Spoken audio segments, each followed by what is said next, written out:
Doctor Anil Kumar माने sir, राष्ट्रीय अध्यक्ष युवा प्रकोष्ठ बहुजन मुक्ति पार्टी। मंदिर वही बनाएंगे, तारीख नहीं बताएंगे, ऐसे हो रहा कि काम हो रहा है, काम हो रहा है।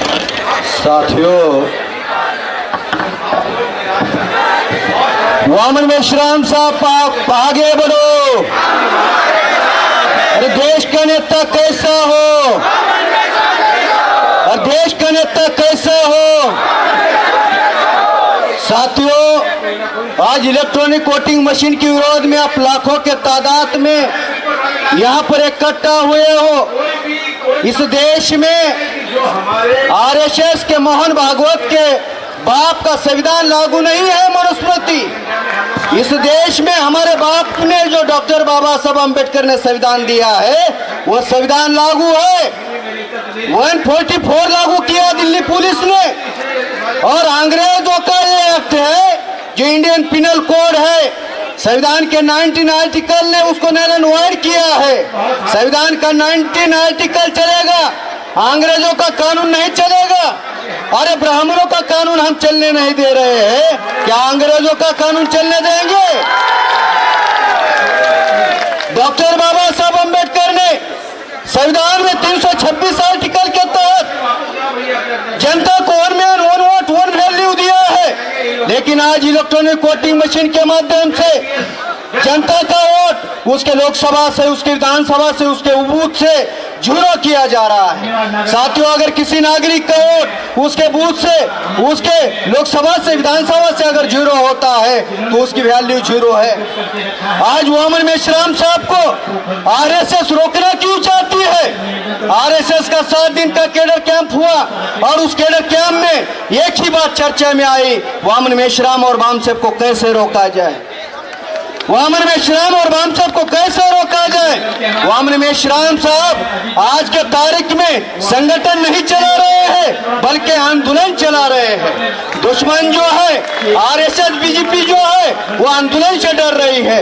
वामन मेश्राम साहब को इसलिए रोकना चाहते हैं क्योंकि वामन मेश्राम साहब ने उनके नीतिगत मामलों के विरोध में राष्ट्रव्यापी आंदोलन खड़ा किया। उन्होंने 13 पॉइंट रोस्टर लाया था, मेश्राम साहब ने भारत बंद किया, उनको कानून पीछे लेना पड़ा। उन्होंने एनआरसी सीए लाया था, मेश्राम साहब ने भारत बंद किया, उनको कानून पीछे लेना पड़ा।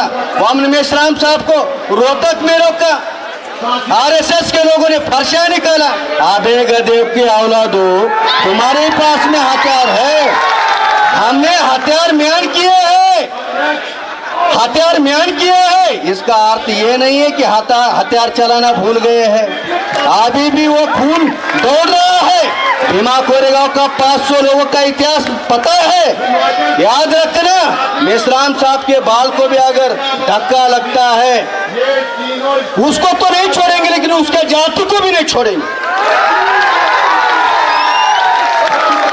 वामन मेश्राम साहब को रोकने का प्रयास किया।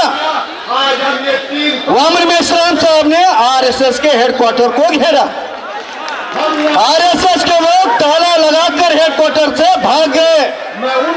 साथियों, आज संविधान बचाना है, लोकतंत्र बचाना है, इस देश को बचाना है। ये केवल इलेक्ट्रॉनिक वोटिंग मशीन के विरोध की लड़ाई नहीं है, ये राजपाट की भी लड़ाई है, ये सत्ता के लिए संघर्ष की भी लड़ाई है।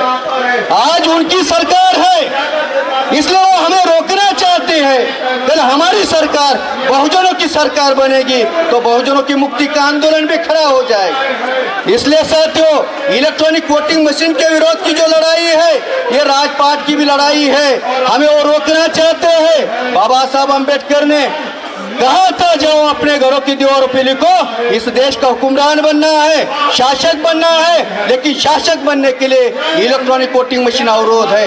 इस अवरोध को पहले छाटना होगा, तभी ना हम शासक बनेंगे, तभी ना हम हमारे समस्या का समाधान करेंगे। इसलिए साथियों, ईवीएम मशीन के विरोध में अगली भी रणनीति माननीय वामन मेश्राम साहब बताएंगे, उस रणनीति पर हम काम करेंगे। मेरी बात आप लोगों ने ध्यान से सुनी, इसके लिए आभार, धन्यवाद। जय भीम, जय मूल निवास।